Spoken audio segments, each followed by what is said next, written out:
I'm here to do my prediction video for UFC 217. Let's start at the bottom. The first fight is Aman Zahib versus Ricardo Ramos. And, Aman is Amir Zahadi. I'm blanking on this dude's name, but he's the coach at TriStar, GSP's coach. He's his younger brother. He looked really good in his UFC debut. To me, he showed decent striking, pretty good grappling overall. I think he's primarily a wrestler, jiu-jitsu guy. Ricardo Ramos, I think, is the same. He's a little bit of striking, but he's primarily a wrestler, jiu-jitsu guy. This fight is really close. I think both these guys are probably about even overall. I'm going to go with Zahabi, though. I think he's already had his debut, and I feel like he's probably a little bit stronger of a wrestler, so I think that'll just edge him out the decision. But I think this is really, really close. But I think Zahabi's going to win by split decision. Next is Olenek versus Curtis Blades. And this fight, I feel like Curtis Blades could probably win this fight pretty easily. He's probably just going to use his wrestling. But I feel like, Oleksi's looked amazing to me. Like, he's 6-1 in the UFC or 5-1 in the UFC. And I feel like his striking is definitely way better than Curtis Blades is. I also feel like his submission game is really real. He looked really good against Travis Brown in his last fight, and I feel like he's a guy that you can't just take him for granted. I feel like his hardest thing is when he can't get fights to the ground, and I feel like Curtis Blades is going to continuously try to get this to the ground. And like I said, I think that if Olenki can land those punches, he's got more power and better striking overall. So I know it's probably an upset, but I'm going to go with Oleksi. I think he's going to win by knockout, maybe in the second round. Next on is Ion Cutelaba versus Michael. I can't say this guy's last name, but these guys have almost the exact same style. But I feel like Ion has fought better people.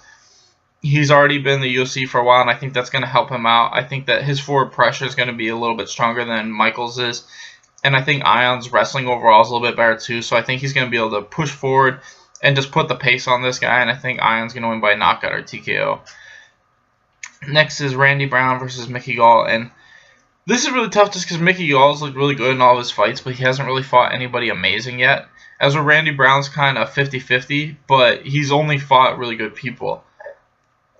So, I mean, I think this could go either way, but I think Mickey Gall is going to get this fight to the ground. And once he does, I think his jiu-jitsu is a lot better than Randy's is. And I think that Mickey Gall is eventually going to take Randy's back and probably win by rear naked choke. Next is OSP versus Corey Anderson. And to me, Corey Anderson's only got one thing, and it's his wrestling. I don't think that that's going to be enough to beat OSP. I think OSP's takedown defense and his overall strength, he's looked like he's improved his strength and conditioning quite a bit. Like, every fight he looks bigger and stronger to me. I think he'll be able to stuff those takedowns and just outstrike Corey on the feet. And I think sooner or later, OSP's going to land that big punch and probably win by knockout, probably in the second round. Next is Walt Harris versus Mark Godbeer. And I don't think this fight's any different than when it was supposed to happen like a week or two ago. I think Walt Harris is the better, longer, faster striker overall. I also think that if this went to the ground, he's probably got a huge advantage there because of his size overall. And I think Walt Harris is probably going to win by knockout or TKO, end of the first, beginning of the second. Next is James Vick versus Joseph Duffy. And these guys are really similar, but I just feel like Joseph Duffy's looks better overall, in my opinion. Like, his striking and jiu-jitsu both look like they're cleaner and they're more focused on finishing. I feel like James Vick has this kind of grinding style where he gets finishes late and it's kind of like he accumulates, but I feel like Joseph Duffy can keep that pace, and he can keep a pace, but he's trying to knock you out and finish you the whole time, and he has the power and the skill to finish you the whole time, as where James Vick kind of relies on you kind of gassing out. I don't think Joseph Duffy's going to gas out, and I think sooner or later Joseph Duffy's going to land a big punch or get this to the ground and win by submission. Next is Johnny Hendricks versus Paulo. I can't really say this guy's last name. Paulo, I think, has got a lot of hype around him just because he's 10-0 and all his wins are by knockout, and he's like 2 or 3-0 in the UFC. I still don't want to count out Johnny Hendricks. I feel like his wrestling is going to be a huge thing in this fight. I think Paulo, we've seen him beat some decent guys, but they're not great wrestlers. I think if Johnny Hendricks can kind of keep this guy against the fence and make him really work the whole fight, I think Johnny Hendricks is going to wear him out and probably win by decision. And it's not that I don't think Paul is good, it's just I haven't seen him fight a really strong wrestler. The only problem is Johnny Hendricks is a little small for middleweight, so that might hurt him, but I still think his wrestling is going to be a big advantage for him in this fight, and I say he wins a 29-28 decision. Next is Stephen Thompson versus Jorge Masvidal, and this is tough just because I feel like we saw Stephen Thompson fight Matt Brown. I feel like Matt Brown was able to put this forward pressure pace on him and continuously able to kind of beat him up and take him down and beat him up and stuff like that. And I feel like Jorge Masvidal has a very similar style. He doesn't have the same type of output Matt Brown has, but he still has a style where he could do that. He could fight exactly how Matt Brown did and just keep Stephen Thompson, you know, not able to set up his strikes and just push him against the fence and beat on him. And, you know, Stephen Thompson could just angle out and land that perfect counterpunch. He's done it a bunch of times, but I'm leaning towards Masvidal. I feel like he's going to be able to do what Matt Brown did and just keep the pressure on him and just grind out a decision win. Next is Joanna Jędrzejczyk versus Rose Namajunas. And to me, unless this fight hits the ground and Rose can keep it there, I feel like Joanna's the much better striker. I feel like Rose, you know, she has good striking, but I feel like a lot of that is because she's fighting chicks that aren't as good a striker as her. I feel like Joanna's fought a lot of great strikers so far in the UFC, and we've seen her make them look like nothing. If this hits the ground, Rose has a huge advantage, but I feel like Joanna's shown that she has phenomenal takedown defense, and she's hard to take down. You know, Rose could go for like a flying rear naked choke or something. Like, she's really good at that shit. Like, if she could get a hold of Joanna, she could probably finish it, but I'm not expecting that. I think Joanna will be able to keep the distance and just beat on her from afar the whole fight. And I think Joanna is going to win a decision.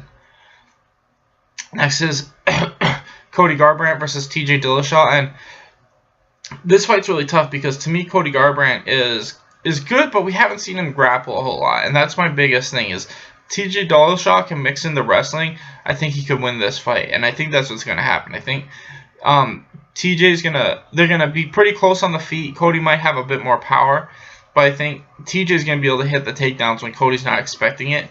You know, I thought the fight with Dominic was super close, and if Dominic's eye wasn't swelling up really bad after like the first round, who knows what would have happened. But the same thing. I think these three guys are the three best guys in the world at that weight class, and they're all really close. Like I said, I'm going to go lean towards TJ. I just think he's going to land the takedowns to edge out the points, kind of like what Dominic did to him.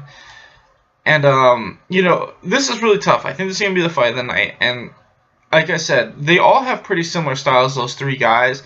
I think it's just kind of going to be one of those things where who's having a better fight that night. But I'm going to lean towards TJ in this fight just because of the wrestling. And finally, we have Michael Bisping versus GSP. And, I mean, Bisping kind of pisses me off, him fighting these guys who aren't as good as him. And it's not that GSP isn't as good as him, it's just he's not fighting the top like 5 guys. Like, I mean, he could fight any of those guys and I think it'd be a better fight. He could fight Jacare or Yoel or Luke again or Chris Weidman. You know what I mean? This fight just doesn't interest me in general. I feel like Michael Bisping probably should win this fight. He's a lot bigger, he's been more active, and his striking has honestly been looking better than usual. But I can't help forget that fight against Tim Kennedy that happened just like 2 years ago where Tim Kennedy just took him down over and over again and controlled the crap out of him that whole entire fight. And I feel like GSP absolutely could do that. Him and Tim Kennedy are about the same size. You know, Tim Kennedy was never that big of a middleweight. So I think this could go either way, but I'm honestly leaning towards GSP just because of that Kennedy fight. I feel like GSP is going to be able to hit takedowns and, you know, earn points from the takedowns like how he always does. I don't feel like Bisping's got one-punch knockout power. I feel like these guys are probably about the same strike-wise. Bisping's just got more length overall. But I'm going to lean towards GSP just because I think he's going to hit the takedowns like Tim Kennedy did against Bisping. And Bisping doesn't have much of a ground game other than trying to get back up. So I'm going to say GSP wins a close decision. Anyway, thanks for watching, guys. Please like and subscribe.